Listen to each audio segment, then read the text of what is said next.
थियो आहे त हिते हुन माण्हूअ चयो त हिन शहर जे राजा खे संतान कान थींदी हुई। जीअं तीअं करे खेसि हिकिड़ो पुटु ॼाओ हो जंहिंजी उमिरि अञा 6 वरनि जी मुस हुई ऐं जो अञा आसन उमेद जहिड़ो थींदो थिए वियो ऐं राजा खे ॾिसी पियो ख़ुशि थींदो हो, बल्कि राजा जो जियापो हो सो अॼु दुनिया फानीअ मां लाॾाणो करे वियो आहे। तंहिं करे हर हंधि रोअण अच रण जो आवाज़ पियो ॿुधिजे। सतराम श्री वाहिगुरु। धन बाबा मरदास की जय। वाटुड़नि जा अहिड़ा गुप्ता ॿुधी भाई सावरमल जिन में वीचार कयो त इहो मौक़ो त सहजी अची बणियो आहे। तंहिं करे हिन वक़्तु पंहिंजी चालाकी ॾेखारे जे राजा जो पुटु जीआरे विझी वियो त सभई माण्हू पाण खां पाण ई अची निमंदा ऐं श्रद्धा धारे शेवक थी चङी पर शेवा कंदा। वाहिगुरु। इहो पको ख़्यालु करे प्रसन्न मन राज दरवाजे ते वियो जिते कुंजन जहिड़नि राणनि विलाप करे पे पुकारियो ऐं मथे जा वार पटे सिर सटे रहियो हूं जार पे रुनाऊं, बल्कि खेन उघाड़प जो बि ख़्यालु उन्हीअ शोक में नथे पियो। हिकिड़े पासे राजा ॿिए पासे वज़ीर पे उछामियूं ॾियनि, खेन को धीरज ॾियण वारो बि उन वक़्तु हाज़िर न हो।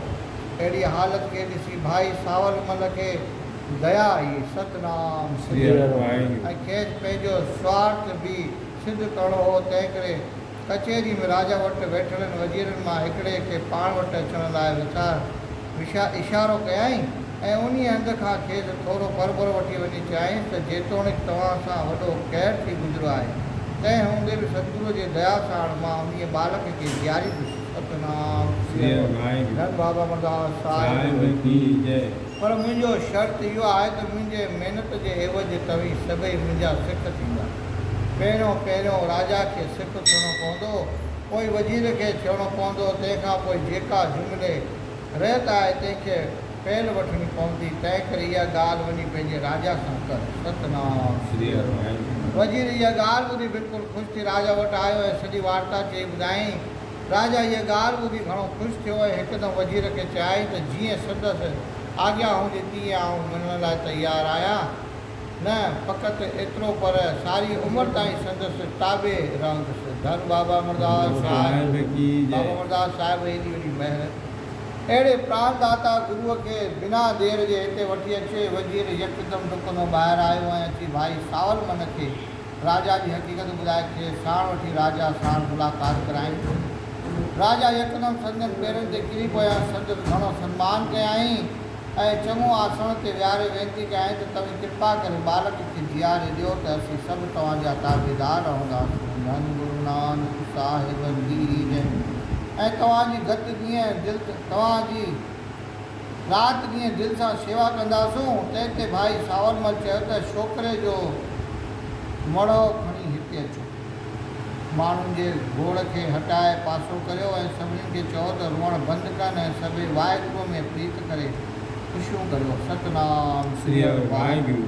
राजा सभिनीनि माण्हुनि खे चयो त सभु शांति करियो, जंहिं ते सभई माण्हू शांति में रहिया। तंहिंखां पोइ राजा हुकुम कयो त मड़ो खणी हिते अचो। जो हुकुम पाए मड़ो खणी आया ऐं अची भाई सावरमल जे अॻियां रखियाऊं।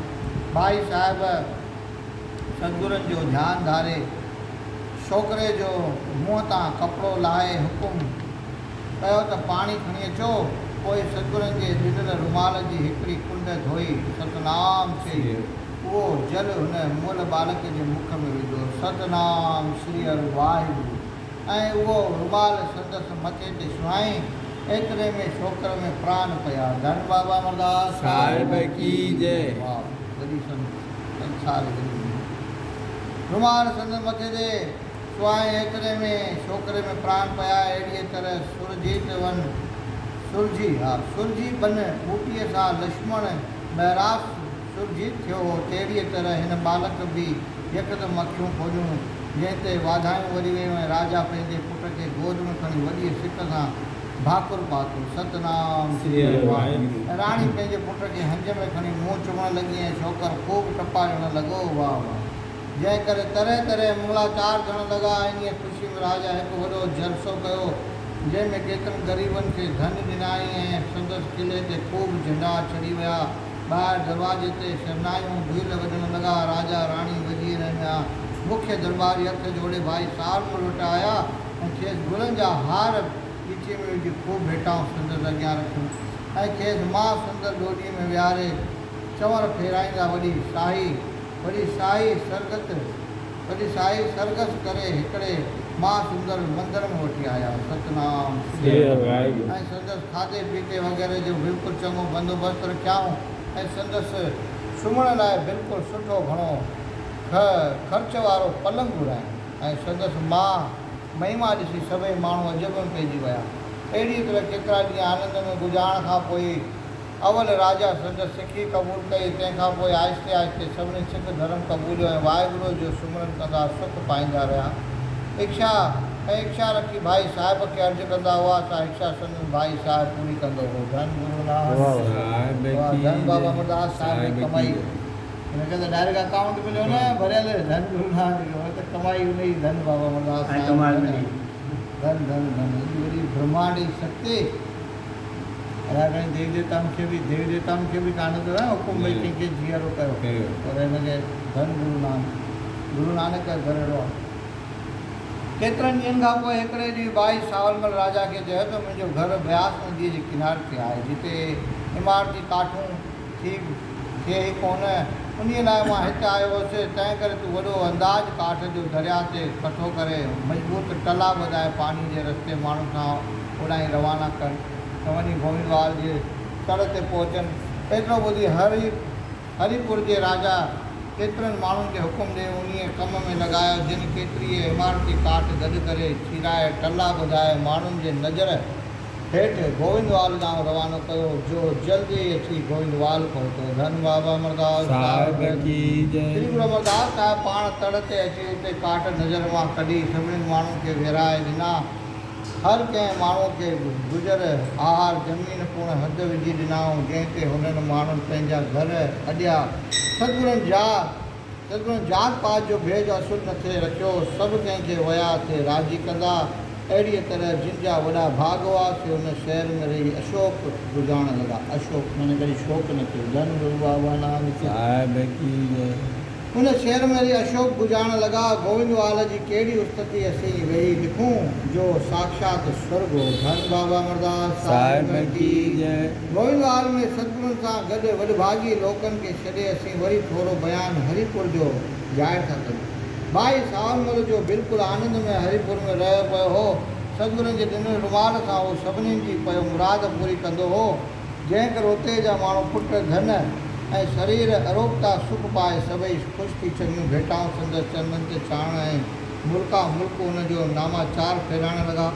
तंहिं करे भाई सावलमल जी सिखे वेही वधंदी माण्हू संदसि करामातूं ॾिसी हैरत में पइजी वेंदा हुआ। राजा ऐं राणी त हिन खां बिल्कुलु घणो डपु कंदा हुआ ऐं संदसि सेवा बिल्कुलु अदब सां कंदा हुआ ऐं तरह तरह उम्दा वस्त्र घुराए हिनखे पहिराईंदा हुआ जंहिं करे हिनखे बिल्कुलु आनंदु हूंदो हो। सतनाम हिकिड़े ॾींहुं हिन दिलि में ख़्यालु कयो त केतिरा ॾींहं थी विया आहिनि त मां हिते ई रहियो पियो आहियां। तंहिं करे गोविंदवाल वञी सतगुरुनि जो दर्शन करियां। इहो ख़्यालु कंदे कंदे वरी ॿिया ख़्याल पवनसि त हिते त मूंखे गुरुजन जो ॾिनल रुमाल आहे जंहिं करे आउं वॾो शक्तिवान थी वेठो आहियां। इन्हीअ करे बहितर चङो आहे त मां हिते ई रहियो पियो हुजां। सतनाम पर भई जीअं साईं ख़ाली हिकिड़ो रुमाल ॾिनो त केॾी वॾियाई मिली संसार ई त हुन वटि कहिड़ो खजानो हूंदो। धन गुरू नानक ॾिसो न माण्हू जी सोच ॾाढी नंढी आहे। इन्हीअ करे बहितर चङो आहे त मां हिते ई रहियो पियो हुजां जो हिते आउं पाण गुरू बणियो वेठो आहियां ऐं मुंहिंजो जस ॾींहों ॾींहुं वञे थो घणो थींदो।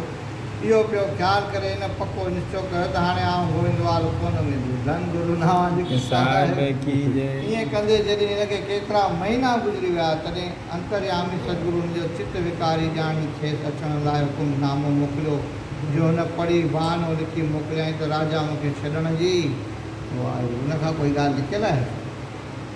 राजा मूंखे छॾण जी नथो करे। जंहिं तोखे हिकु रुमाल ॾिनो एॾी करामत वारो सॼी शक्ति वारो त हुनजी शान ख़बर हूंदी नथो करे। तंहिं करे आउं हिते रही पियो आहियां पर उमेदु आहे त जल्द अची दर्शन कंदुसि। सदगुरुनि खे जॾहिं अहिड़े बहाने जो पत्र पहुतो तॾहिं सदगुरु हुनखे पूरो विकारी सम्झी पंहिंजे करामात वारो रुमाल खे हिकदमि पाण वटि घुराए वरितो। सतनाम श्री हरि वाहिगुरु। ऐं हू सावण महिल उते ख़ाली रहिजी वियो। धन गुरु नानक साहिब की कंहिंखे ख़ाली करे चाहे कंहिंखे भरे वञे हा त अॼु हुनखे हमेशह लाइ उहो रुमाल छा अहिड़ी बख़्शीश ॾेई छॾींदा बग़ैर रुमाल जे हुनखे करामात ॾिना। पर हुनजे अंदरि बेईमानी जाॻिजी लोभ अची वियो संसारी सुखनि जो। तॾहिं सतगुरु हिनखे पूरो विकारी सम्झी पंहिंजे करामात वारो रुमाल खे हिकदमि पाण वटि घुराए वरितो ऐं हू सावण महिल उते ख़ाली रहिजी वियो। ऐं सतगुरुनि जी हिकमत ॾिसी ॾाढो पेशेमान थियो। चाहे त हाणे राजा राणी वज़ीर ऐं प्रजा समेत वञो थो सतगुरुनि जे चरणनि पवां ऐं कयल सभु खताऊं बख़्शायां। सतगुरु वॾा दयालु आहिनि। इहो वीचार करे सावल राजा खे चयो त मूंखे हिते रहे घणो वक़्तु थी वियो आहे, तंहिं करे हाणे मूंखे पंहिंजनि वॾनि वटि वञिणो आहे जिन जे दया सां आउं हिते आयो हुउसि। मूंखे संदन दर्शन करण जी बिल्कुलु घणी चाह थी आहे। तंहिं करे तुरंत वञी संदन चरण कमल परसींदुसि, छाकाणि जो हुनजो मेलाप बिल्कुलु पवित्र करण वारो आहे। तंहिं करे चङो थींदो त तूं बि सुठियूं भेटाऊं खणी सभिनी राणियुनि समेत वज़ीरनि ऐं सेना बल्कि प्रजा समेत दर्शन करे उॾाई हली पंहिंजा कल्याण कर। राजा अहिड़ा वचन ॿुधी हथ जोड़े सत वचन करे सभिनी खे पाण सां वठी सतगुरुनि जे दर्शन करण लाइ तयारु थियो। भाई सावलमल जे वास्ते हाथीअ ते नवनि उमदनि साजनि सां पालकी तयारु कराई ऐं राणियुनि जे वास्ते डोलियूं ऐं ॿिया सभई यथा योग सवारियूं वठी आनंद में मगन ख़ुशियूं कंदा हुतां रवाना थिया ऐं वॾी सिख दिलि में धारींदा मंज़िल ते मंज़िल कंदा अची गोविंदवाल पहुता। धन बाबा अमरदास साहिब की जय। उते पहुची राजा पंहिंजे लश्कर समेत ब्यास नदीअ ते डेरो कयो ऐं भाई सावलमल शहर में आयो ऐं सभिनी मेलियुनि ऐं सिख संगत सां गॾिजी कुशल खे खेम पुछी घणो ख़ुशि थियो ऐं शर्मिंदो थी सतगुरुनि जे दर्शन करण लाइ वटसि वियो ऐं सतगुरुनि जे चरण कमलनि ते सिर रखी भाव ॾेखारे वंदना कयाई त आउं साईं जन जो सिख पुटु समान आहियां ऐं मूंखे फ़क़ति तव्हां साहिबनि जी आस आहे। मूं वॾो अपराध कयो आहे जंहिं लाइ आउं माफ़ी तलब आहियां। जेकॾहिं को कमु नंढा बिगाड़ींदा आहिनि त वॾा उन कम खे सुधारे नंढनि खे पंहिंजो ॼाणी माफ़ कंदा आहिनि। ईअं चई सावणमल हथ जोड़े बीह रहियो। सतगुरु संदसि अहिड़ी वेनती ॿुधी हिन ॾांहुं ॾिसी मुश्किल लॻा ऐं दया करे फरमाइण लॻा त असीं हमेशह पंहिंजनि सिखनि पुटनि अथवा दासनि जो कल्याण चाहींदा आहियूं, पर तुंहिंजे मन में अहंकार जो रोग अची करे पैदा थियो हो। तंहिं करे उनखे नाश करण लाइ असां इहो कमु कयो। हाणे हीउ रुमाल असां खां वरी वठि, तूं चित में चिंता न कर, तोखे असीं वरी बख़्शीश था करियूं। धन गुरु नानक साहिब की अकाउंट खुली बुला। धन गुरु नानक ख़राब हथनि में चओ शक्ति चओ पातशाही पातशाह जिसमें बख़्शे सिफ़त सलाह नानक पातशाही पातशाह जिनके उन सिफ़त सलाह वणी ने उन पातशाह जो पातशाह करे छॾींदा, राजाउनि जो राजा। धन गुरु नानक इन तरह सतगुरुनि भाई राजाउनि जो राजा करे न सभु राजा उन सां ताबेदार अची विया न, एॾी कमाई। धन गुरु नानक इन तरह सतगुरुनि भाई सावलमल जे कयल अपराध जो को ख़्यालु न करे हिनखे पंहिंजो ॼाणी ॿिनि जहान जा सुख बख़्शि कया। धन बाबा अमरदास साहिब की जय। हुते बि सुख त हुते बि रिकॉर्ड बि खुली आहे। असांखे कॾहिं दरवाजा खुलंदा बाबा धन असां लाइ महिर कर। ॼाणी ॿिनि जहान जा सुख बख़्शि कयाऊं। धन आहिनि श्री गुरु अमरदास साहिब जिन जे सिमरन करण सां सभु कलेश नाश थी वञनि था। धन बाबा अमरदास साहिब की जय। भाई सावणमल ख़ुशि थी वेनती करण लॻो त कृपानाथ हरिपुर जो राजा सॼे परिवार